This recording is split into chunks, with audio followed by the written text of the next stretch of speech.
Guten Morgen! Freitag, der 7. Oktober ist heute. Ich verlasse gerade das Malanzrus Tented Camp und dann fahre ich weiter über die C39 und die C43 bis Palembang und dann geht das Abenteuer für mich langsam los. Das Abenteuer Campen in Namibia, mein erstes Mal. Und meine Reise geht dann weiter über Sesfontein bis hin nach Puros. Viel Spaß!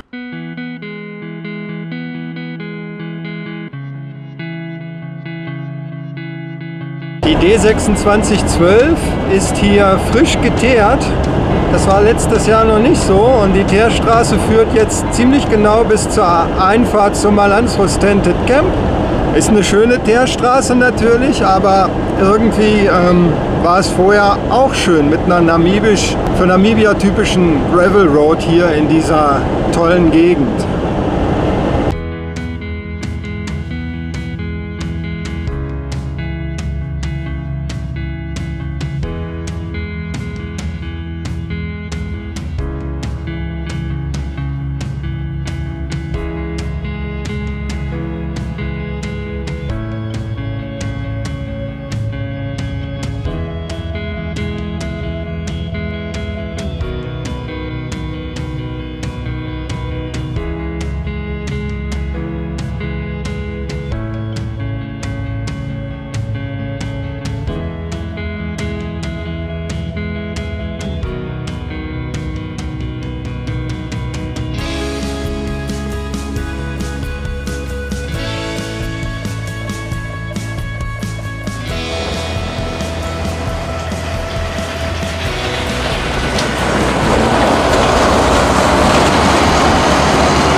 Auf meiner Fahrt Richtung Palembang entdecke ich rechts von mir am Straßenrand meine ersten Giraffen.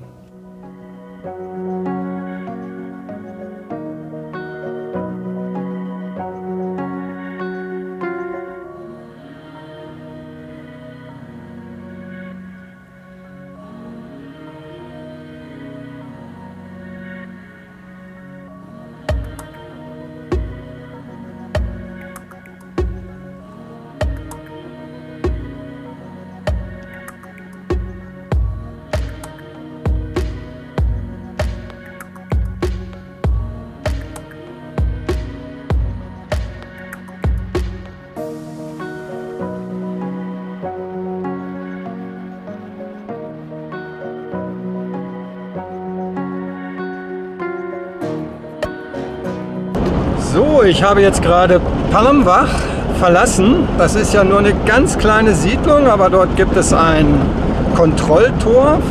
Die Polizei kontrolliert. Das ist ein Gesundheitscheckpoint sozusagen. Ja, und ansonsten gibt es dort, und das ist das Wichtigste in dieser Region, eine Tankstelle. Und dort habe ich jetzt voll getankt. Man konnte sogar mit Kreditkarte bezahlen. Ich brauchte zwar 3 Versuche, aber dann hat es, aller guten Dinge sind 3, dann hat es funktioniert. In ungefähr 100 Kilometern auf dieser C43 werde ich jetzt Cesfontaine erreichen. Ja, und jetzt befinde ich mich echt auf neuem Land, auf neuen Wegen, die ich noch gar nicht kenne hier in Namibia. Und dann schaue ich mal, wie ich die letzten circa 100 Kilometer bis Puros, meinem heutigen Ziel, vorankomme. Aber vorher, nur ungefähr eine halbe Stunde hinter Palembang, treffe ich auf diesen tollen Elefantenbullen, für den ich natürlich einen ausgiebigen Stop einlege.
In Cesfontaine stoppe ich an einem kleinen Shop für ein kaltes Erfrischungsgetränk. Die zuvor ausgeschilderte Tankstelle, ihr habt das Schild eben vielleicht gesehen, erwies sich als geschlossen bzw. nicht vorhanden. Aber ich habe im Vorfeld bereits gelesen, dass man sich besser nicht auf Diesel in Cesfontaine verlässt und mein Tank ist schließlich seit Palembang voll. Hallo von der D3707, auf die ich vor ungefähr 15 Kilometern gewechselt bin. Jetzt befinde ich mich auf den letzten 100 Kilometern meiner Strecke und ich werde so irgendwann zwischen 3:30 und 4 in Puros an meiner Campsite angekommen sein. Mal schauen.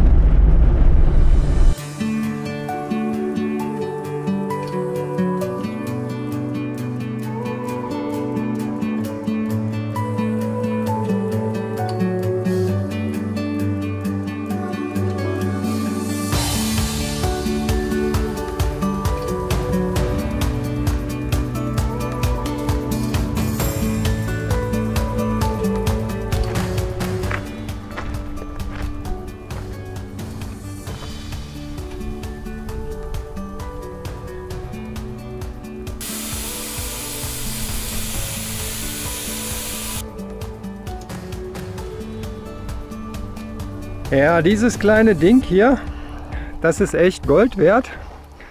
Ich hatte das letztes Jahr auch schon Das ist ein Gerät zum Messen des Luftdrucks und zum Ablassen des Luftdrucks, wenn man etwas weniger Druck auf den Reifen haben möchte. Und das habe ich gerade getan. Ich hatte über 2,5 Bar auf meinen Reifen, komischerweise mit Ausnahme vorne links. Ich hoffe nicht, dass der einen kleinen Schaden hat und langsam verliert.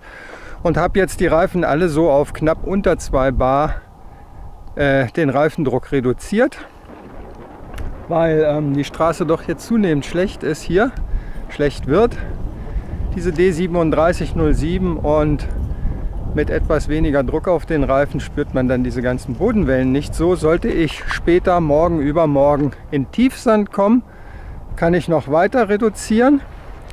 Das macht das Fahren in Tiefsand dann angenehmer, und hinten im Auto habe ich einen Kompressor, sodass ich dann auch ohne zu einer Tankstelle fahren zu müssen, den Luftdruck wieder selbst erhöhen kann.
Ich habe jetzt hier mal eine Pause gemacht. Bis Puros sind es in die Richtung noch ungefähr 45 Kilometer. Und ich habe ein bisschen Schmacht. Ich glaube, ich mache mir jetzt mal erstens ein Sandwich und zweitens werde ich ein Bierkite stellen. Ich habe mir nämlich natürlich für meine bevorstehende Campingzeit auch einen 6er-Träger Tafellager gekauft in Büchsen. Da mein Kühlschrank aber relativ voll ist und ich das ja jetzt so bislang noch nicht brauchte, habe ich das einfach so im Auto gelassen. Aber die erste Dose wandert jetzt in meinen Kühlschrank für heute Abend. Tada!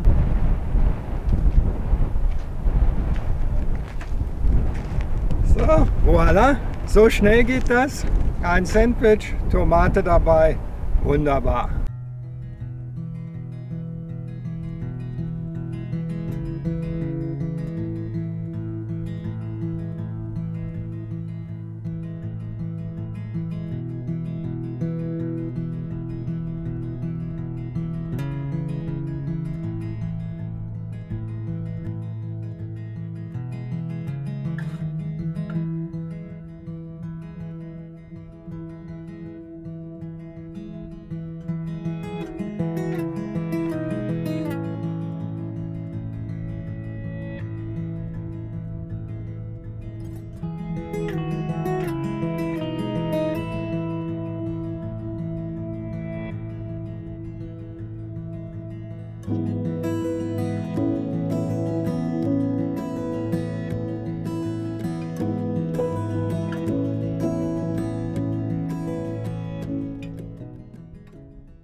trying to pick the music. You say that you like it, I'll never tell, but it took me 3 days to make a damn CD. It sounded like you to me. There were so many throwaways. It's so scary, 'cause you are out of my league. It's so obvious to everyone else. Kids keep staring because they just can't believe that you are even gonna give me a chance.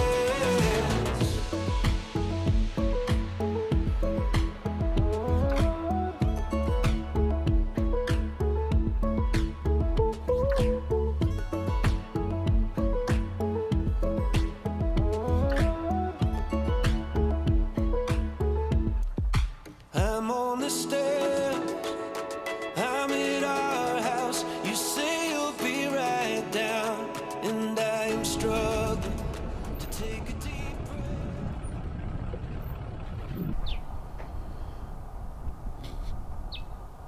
Herzlich willkommen in der Puros Canyon Campsite.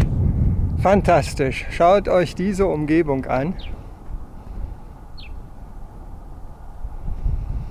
Da hinter mir, hinter dem Berg, geht jetzt bald die Sonne unter. Dort, unter dem schönen großen Baum, steht mein Auto. Und heute ist der Tag, bei meinem 8. Mal Namibia werde ich heute zum ersten Mal campen. So sieht das hier aus. Das wird jetzt mal eine Roomtour der anderen Art. Ja, und ich zeige euch mal und mir letztendlich selbst auch, was es hier alles so gibt. Also was ich sofort gesehen habe, es gibt hier kleine freche Vögel. Mal gucken, ob der Bursche da noch ein bisschen sitzen bleibt. Der macht sich gerade über meinen Außenspiegel her. Dort gibt es eine Spüle, wie ihr seht, und eine Ablagefläche. Es gibt hier eine Feuerstelle und da, wo ich hin zeige, gibt es noch eine weitere, die gehört auch zu dieser Campsite. Hier seht ihr die Dusche. Da geht man einfach hier so hinein und dann kann man sie dort aufdrehen. Hier um den Busch gibt es ein WC. Ich halte meine Kamera jetzt einfach mal so hier drüber. Da befindet sich das WC. Nun wird es für mich Zeit, zum ersten Mal mein Dachzelt aufzubauen.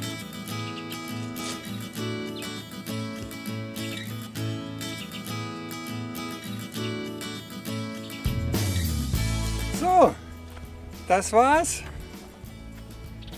Meine Unterkunft für die nächsten 2 Nächte. Puros Canyon Camp. Ich freue mich drauf.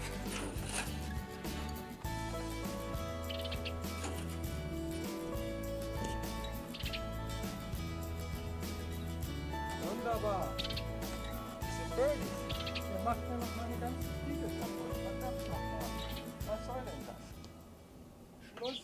Ich habe mir eben bei Robin und seinem Bruder 2 Scheite Feuerholz gekauft, weil ich hatte jetzt vorher noch keins.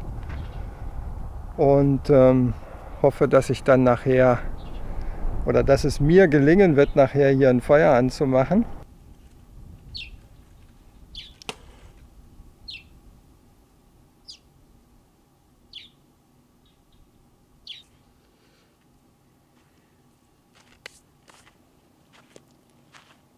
Ein Streichholz, kein Anzünder. Mal gucken, ob es angeht, beziehungsweise angegangen ist es, ob es nicht wieder ausgeht gleich.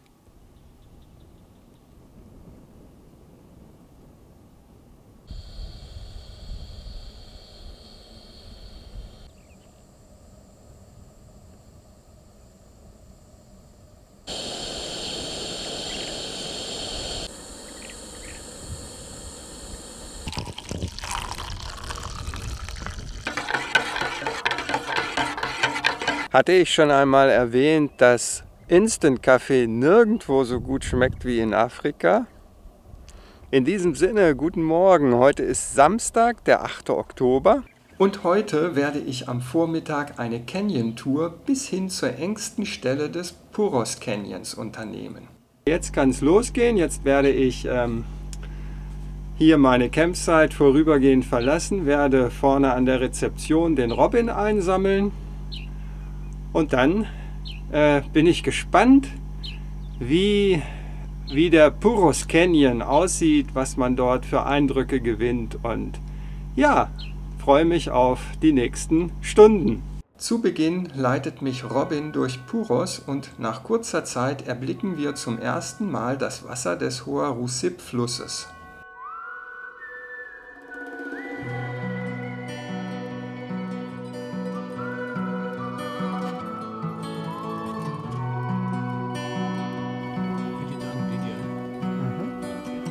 It's fine, it's fine.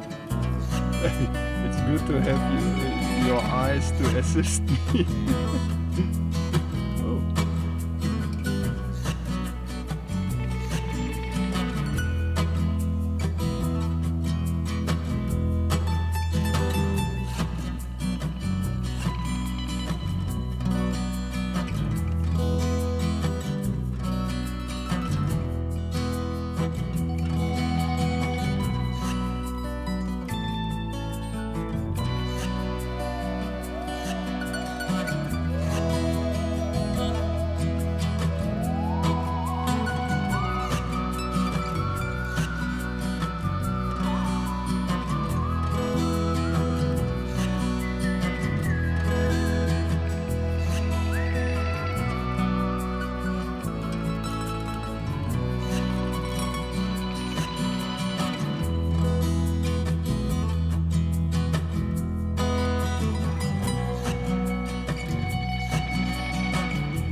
Ich bin jetzt hier die ganze Zeit mit meinem Guide Robin. Ich zeige ihn euch gleich, wenn er erlaubt.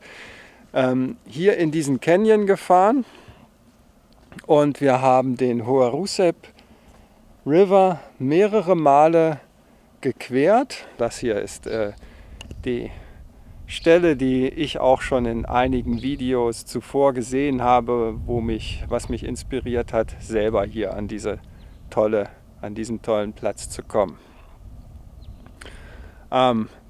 Robin, is it okay for you to have you on my clip? Yes. Okay. Und das hier, this guy here is my guide, Robin. It was very nice to meet you and thank you for telling me all the interesting things about the river, the bird life, the animals, the area here. Thank you for guiding me. Thank you very much for having you here in Namibia. especially here in Puros, in the Puros Canyon here. Okay, You are welcome. thank you. Nun machen wir uns auf den Rückweg. Now we'll go back, okay? Alright.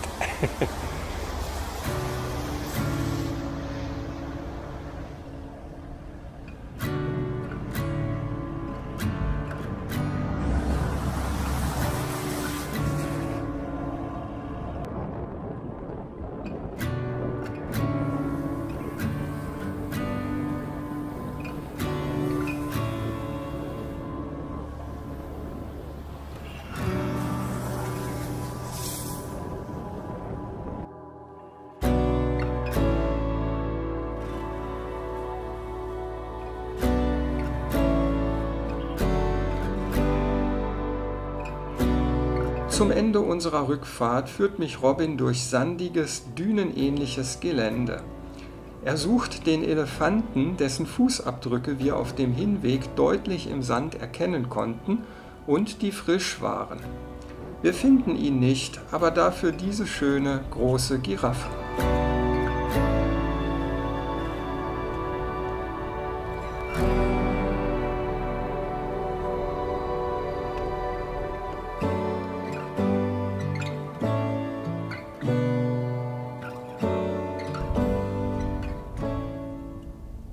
Nach der Canyon-Tour chille ich auf meiner Campsite. Ich genieße die Ruhe und die Abgeschiedenheit, bis plötzlich...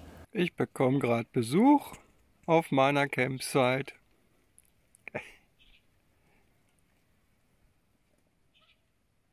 Eine kleine Herde Ziegen.